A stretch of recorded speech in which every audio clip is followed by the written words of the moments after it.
और की बुके दे करके माननीय का स्वागत करेंगी। ये ऊपर उठाओ और माननीय करेंगे। मीडिया को कहीं जगह नहीं दी गई। कुछ लोग इधर आ जाइए, कुछ लोग इधर आ जाइए। बोले दादा परशुराम भगवान की, बोले श्री परशुराम भगवान की।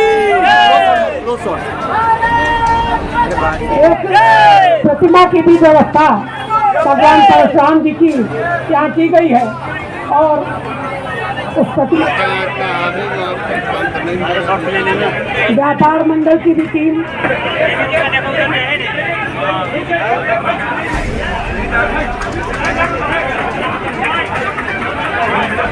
भारत माता की। इसके बाद दूसरी टीम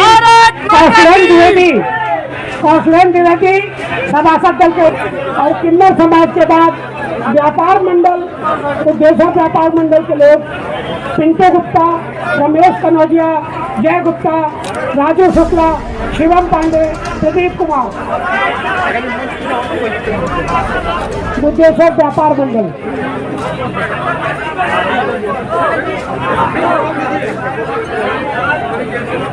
और कौशल जी को रीता तिवारी जी शाल लगाएंगी। माननीय महापौर जी कोमल द्विवेदी जी, विजय त्रिपाठी जी खर्चा दे करके उनका स्वागत हो जाए। उसके बाद आदरणीय विजय पाठक जी तो हमारे महापौर जी के द्वारा ब्रह्म समाज को प्राप्त हुई है। अखिल भारतीय ब्रह्म समाज आपके इस सदा सहायता के लिए आपका नमन करता है, आपको वंदन करता है, आपका अभिनंदन करता है। महापौर जी की उपलब्धियों की एक लंबी फहरिस्त है जिसको अगर गिनाना चले तो वक्त लगेगा, लेकिन एक बात मैं उद्धृत करना चाहता हूँ कि प्रधानमंत्री की स्वच्छता योजना की निगरानी के लिए महापौर जी प्रतिदिन सुबह अपने किसी एक क्षेत्र में अवश्य रहती हैं और साथ ही जिस समय अभी पीछे उनका पैर में प्लास्टर चढ़ा था, व्हील चेयर पर जाकर के आपने अपने उस कार्य को अनवरत जारी रखा। उसके लिए एक बार जोरदार तालियों से महापौर जी का स्वागत, वंदन, अभिनंदन। और इसी के साथ मैं केंद्रीय राज्य मंत्री आदरणीय कौशल जी से निवेदन करता हूं कि केवल 2 शब्द आशीर्वचन के। अच्छा, आदरणीय विजय पाठक जी, मैं बहुत ही विनम्रता के साथ अपने संरक्षक। जब मुझे इस कार्यक्रम के लिए अवस्थी जी ने आमंत्रित किया, मैं बहुत उहापोह की स्थिति में था। एक जो है भगवान परशुराम की प्रतिमा का अनावरण मुझसे क्यों कराया जा रहा है। विचार करने के बाद मैं इस नतीजे पर पहुंचा क्योंकि भगवान परशुराम के पास फरसा भी है और साथ ही साथ उनके पास धनुष भी है, यानी अस्त्र हैं उनके पास। तो इन लोगों ने शायद यही सोचा होगा कि ऐसे व्यक्ति को उद्घाटन करने के लिए बुलाया जाए जिस मंत्री के पास अस्त्र शस्त्र रहते हो, ऐसे रक्षा मंत्री को ही आमंत्रित करना चाहिए। शायद इसलिए मुझे आमंत्रित किया। जिंदाबाद जय हिंद राजनाथ सिंह। आज आप लोगों के बीच आकर मुझे बेहद खुशी हुई है। अनेक लोगों का मत है कि लखनऊ का पुराना नाम यह लखनपुर हुआ करता था और श्री रामचंद्र के छोटे भाई लखन जी की यह नगरी लखनऊ थी और श्री राम सीता के विवाह में लखन जी और भगवान परशुराम जी के बीच जो तकरार हुई उससे भी हम सभी अच्छी तरह परिचित हैं। उनके विपरीत स्वभाव के बारे में भी हम सभी जानते हैं। बावजूद उसके लखन जी की नगरी में आज भगवान परशुराम जी की प्रतिमा का ससम्मान उद्घाटन हो रहा है, तो विपरीत विचारों के बीच सामंजस्य और विरोधी विचारों के सम्मान का इससे बड़ा दूसरा उदाहरण शायद और कोई नहीं हो सकता। और मैं मानता हूं ऐसे में आज का यह आयोजन निश्चित तौर पर और भी यह बहुत खास हो जाता है। इसलिए इस आयोजन के लिए मैं आयोजकों सहित लखनऊ की समस्त जनता को अपनी हार्दिक बधाई देता हूं और उन्हें अपनी हार्दिक शुभकामनाएं भी देता हूं। मेरे बहनों भाइयों, भगवान परशुराम के जीवन को लेकर अभी कुछ लोगों ने कुछ महत्वपूर्ण बातें की हैं।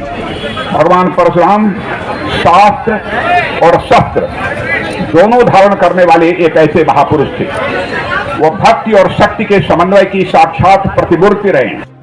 जब चेतना आती है तो अन्याय के विरुद्ध लड़ने के लिए शक्ति, सामर्थ्य, यह सब स्वाभाविक रूप से इकट्ठे हो जाते हैं और किसी को इसका पता भी नहीं चलता है। भगवान परशुराम की चेतना भी उन्हें शक्ति का वर्ण करने के लिए प्रेरित करती है। वह भगवान शिव से शक्ति प्राप्त करते हैं और सहस्त्रार्जुन का अंत करके वह समाज का उद्धार करने का काम करते हैं। ऐसे थे भगवान परशुराम की एक बहुत बड़ी उस समय की एक ऋषि कहें। प्रश्न उठता है कि जब सहस्त्रार्जुन से पूरी पृथ्वी त्रस्त थी तो फिर केवल परशुराम जी ही ऐसे महानायक बनकर क्यों उभरे जिनको हम आज हजारों वर्ष बाद भी याद कर रहे हैं? क्या उस समय वीरों की कमी रही होगी? क्या उस समय ज्ञानियों की कोई कमी रही होगी? क्या उस समय ऋषियों की कोई कमी रही होगी?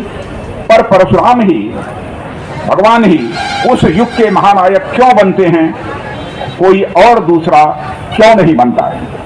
इसका एक उत्तर मैं यहां देना चाहूंगा कि जब धरा पर अत्याचार बहुत बढ़ जाता है तो ईश्वर को अवतार लेना पड़ता है और ईश्वर तो एक ही हो सकते हैं। वह चाहे राम के रूप में हो, कृष्ण के रूप में हो, परशुराम के रूप में हो या आने वाले समय में कल्कि के रूप में हो। धर्म संस्थापनार्थाय संभवामि युगे युगे, यानी भगवान परशुराम को भगवान के अवतार के रूप में देखा जा सकता है। पर मैं इसे एक और संदर्भ में देखता हूं और वह संदर्भ है समन्वय का संदर्भ। इस बात से कतई इनकार नहीं किया जा सकता है कि उस युग में अनेक वीर रहे होंगे। इस बात से भी कतई इनकार नहीं किया जा सकता है कि उस युग में अनेक ज्ञानी रहे होंगे, अनेक ऋषि और मुनि भी रहे होंगे। पर एक ही मानव में वीरता, ज्ञान, विवेक और वैराग्य का समुचित समन्वय हो, यह थोड़ा मुश्किल दिखाई पड़ता है। भगवान परशुराम विमान, और आपको जानकर खुशी होगी कि जो विमान वहां पर सेना को लेकर उतरा था श्रीनगर में, उसका नाम परशुराम के नाम पर उसका रखा गया था। परशुराम डकोटा वो विमान था जिससे सैनिक पहुंचे थे। उसे परशुराम एयरक्राफ्ट कहते थे। तो मैं ये कह सकता हूं कि भगवान परशुराम का नाम एक बार फिर भारत के मुकुटमणि कश्मीर को आतताइयों से बचाने के साथ भी यह जुड़ा हुआ है। ऐसा एक महान चरित्र भगवान परशुराम का रहा है। हम सभी को उनकी जो कृति रही है और उनका जो चरित्र रहा है उसका हम सभी को अनुसरण करना चाहिए। इन्हीं शब्दों के साथ जो भी इस कार्यक्रम के आयोजक हैं उन सबको मैं अपनी तरफ से धन्यवाद देता हूं और आप सब जो यहाँ पर उपस्थित हुए हैं आप सबको भी धन्यवाद देते हुए अपना निवेदन समाप्त करता हूं। बोले श्री भगवान परशुराम बहुत बहुत आभार। श्री परशुराम भगवान